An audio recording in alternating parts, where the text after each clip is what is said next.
The woman stood quietly in the crowded airport, her eyes wide with a mix of nervousness and wonder. She had never been in such a place before, where the air smelled of jet fuel and excitement, where voices echoed in multiple languages, and where everyone seemed to know exactly where to go. She clutched her small, old handbag close to her chest and held her passport tightly in her trembling hands. Her name was Shazia, a simple woman from a small town who had never traveled farther than the city market. But today was special. After years of saving, her son had sent her a ticket to visit him in Dubai. It was supposed to be the happiest day of her life. As she approached the airline counter, she kept repeating in her head what her son had told her over the phone. "Ami, just hand them your passport and ticket. They'll help you." She smiled softly, trusting his words. But when she reached the counter, the staff member didn't even look up to greet her. He was a young man in a crisp uniform, his tie perfectly straight, his tone sharp and impatient. "Passport," he said curtly, tapping the counter. Shazia quickly slid it forward with both hands, whispering, "G, beta, ye ligie." He flipped through the pages, frowning. "This is too old," he muttered. "Edges are torn. Where's your new one?" She blinked, confused. "New one? Yay. Yahi passport hai. Is par visa b laga hai," she said softly, trying to explain. But he didn't listen. With a look of irritation, he sighed and said, "You can't fly with this. It's damaged." Before she could say another word, he held the passport from one corner and, rip, tore the edge clean off. The sound was sharp, cutting through the air like thunder. People in line gasped. Shazia froze, her heart pounding. "Nahi, beta, please, ye mera passport hai," she cried, reaching out, but it was too late. He tossed the torn document back at her with a dismissive shrug. "You can't travel." Next, the words hit her like stones. She stood there, shaking, as the next passenger stepped forward. Nobody met her eyes, everyone just watched silently. The torn passport lay on the counter, its edges fluttering under the cold air conditioning. Shazia's lips trembled as she picked it up with both hands, dusting it gently as if she could heal the wound. The tears she'd been holding back finally fell, not from anger, but from the humiliation that burned inside her chest. She turned and walked away slowly, her steps heavy, her shoulders sinking with every breath. Around her, the airport moved on, loud announcements, rolling suitcases, laughter, and rushing feet, but for Shazia, the world had suddenly gone quiet. The dream she had carried for years was torn apart, just like that piece of paper in her trembling hands. Shazia sat on a cold metal bench near the corner of the departure hall, her head lowered and her hands trembling as she stared at the torn passport in her lap. The bright lights above flickered against her tear-streaked face, but she didn't notice. Around her, people moved in every direction, some rushing to catch flights, others hugging their families goodbye, but she felt invisible, lost in a place that suddenly felt too big, too cruel. She wiped her eyes with the corner of her dupatta, whispering to herself, "Main surf apni bet se milna chati ti, main kya galti ki." Her voice broke midway, drowned in the hum of the airport. A few feet away, a young man in his 20s noticed her. He had been watching from a cafe table, his laptop open and phone in his hand. He'd seen what happened at the counter, the rudeness, the arrogance, the way the staff tore the passport of a woman who clearly didn't understand the system. His name was Ion, a volunteer for a travel rights organization that helped passengers facing mistreatment. Something in Shazia's helplessness stirred him. He closed his laptop, grabbed his phone, and walked toward her. "Auntie, op thik hain?" he asked gently, sitting beside her. Shazia looked up, startled, then shook her head. She didn't want to cause trouble.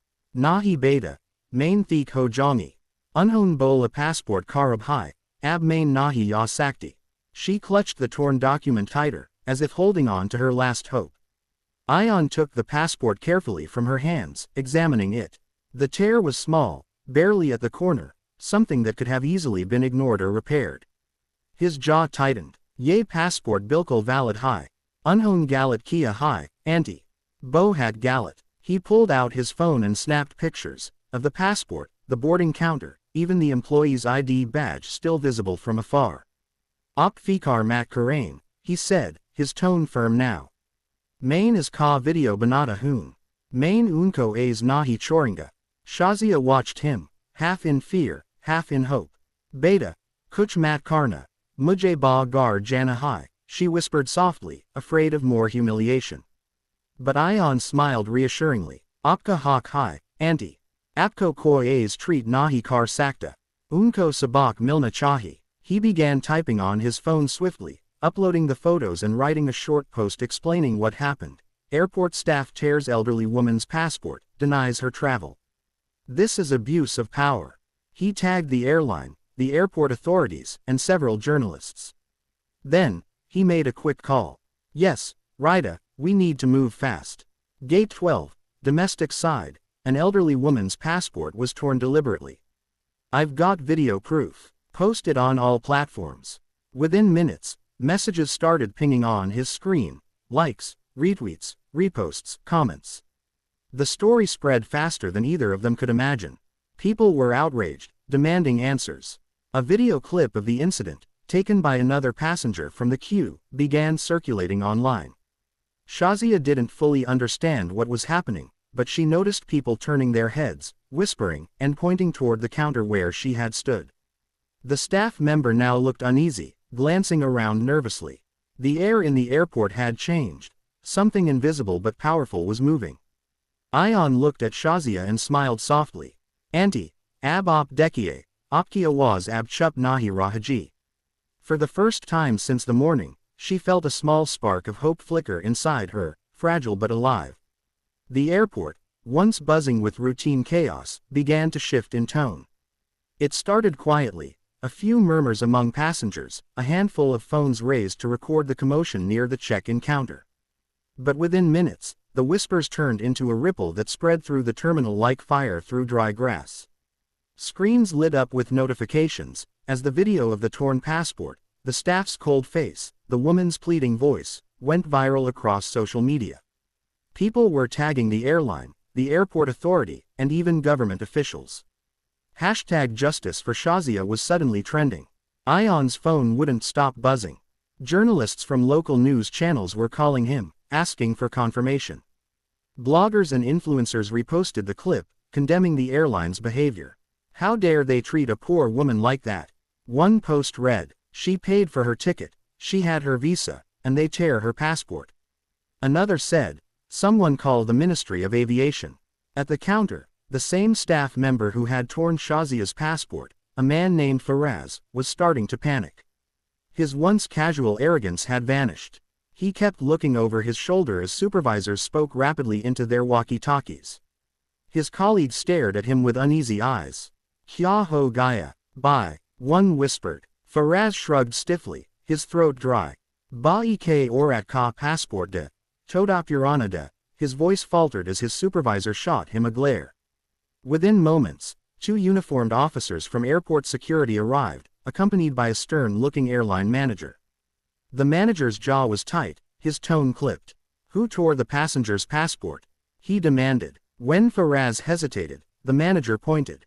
You, step aside. The crowd around the counter thickened as people began recording the confrontation. Someone even shouted, yes, that's him. He did it. The manager took the torn passport, its fragile paper edges trembling in his hands, and examined it under the bright counter light. It was still valid, still perfectly usable. His face darkened. You humiliated a passenger, and destroyed official travel documents, he said in a low, furious voice. Faraz tried to stammer an excuse, but the officer beside him cut him off. We have the footage. Don't even try. Meanwhile, Shazia remained on the bench, still unaware of the storm raging in her defense. Ion knelt beside her, gently telling her that people were supporting her, thousands of them. Auntie, Dekie, he said, showing her his phone. Her photo was everywhere. Her tearful face, the broken passport, the caption. She was silenced at the counter, but now the world is speaking for her. Across the airport, reporters had begun to arrive. Cameras rolled as they approached the airline manager, demanding statements. The airline's PR team scrambled, whispering into phones, their faces pale. We can't let this go public without a response, one muttered. It's already public, another replied grimly. Within an hour, an emergency meeting was held inside the airline's office upstairs. Executives argued over what to do: suspend the employee, issue a statement, or risk further backlash. Finally, they decided to act fast. Find the woman, the manager ordered. Apologize. Fix her passport. Upgrade her flight. Do it now. Downstairs, the once humiliated woman was about to see something she could never have imagined.